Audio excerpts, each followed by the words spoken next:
Hello everyone, so this is a snippet from MCTOON and their little experiment and observation of what a sundial prediction would be in Antarctica at their latitude position.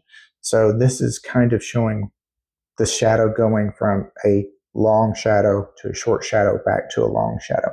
Now what I want to demonstrate is what that actually looks like on a sphere from a outside above Antarctica view. So let's take a look and see if we can replicate what they saw at Antarctica. All right, so what I did here is I put a stick in the ground at the 79th latitude position on this sphere, which is approximately the location of where they were at Union Glacier. So what we're going to do is we're going to spin this sphere, which is going to be on a 23.5 degree tilt and pointing at around the December 18th to 20th timeline. And we're going to see if we can actually make the shadows match. So looking at it from this position, we're going to try to get as close to solar midnight as possible. So let's line these things up and make sure, see how far we can get.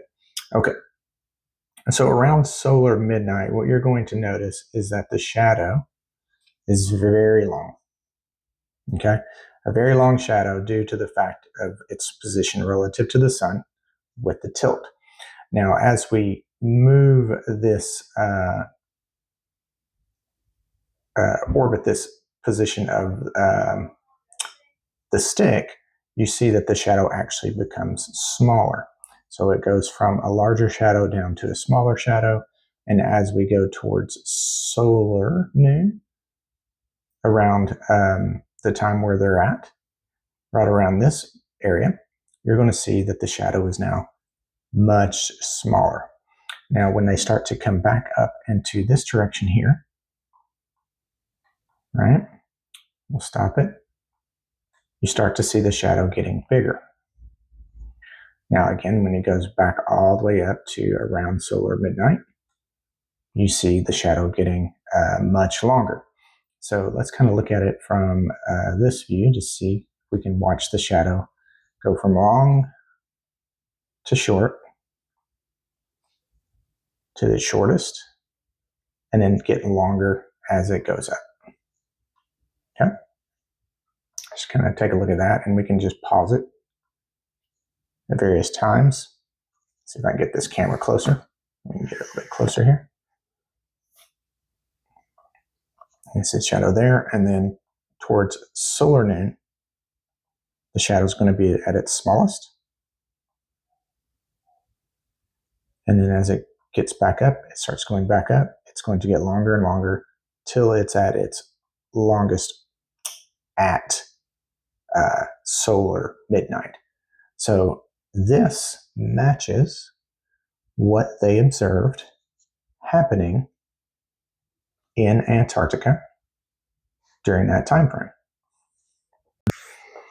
So, in a nutshell, the shadow angles match a spherical Earth on a 23.5 degree tilt orbiting on its axis with the sun in the position that we say it's at. So this is a great experiment to see happening on the ground in Antarctica, and then be able to see that actually match the globe model when we simulate it. And so shout outs to MCTOON for doing this experiment. And if you guys have any questions or comments, let me know. You can always download Blender. I've got the basic Blender files ready to go for anybody that's on my website. That's the links in the bio on this channel. And hopefully this will help you guys kind of understand how the Earth works in relation to the sun.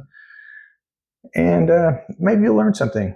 So either way, I hope you guys have a great day. Take care.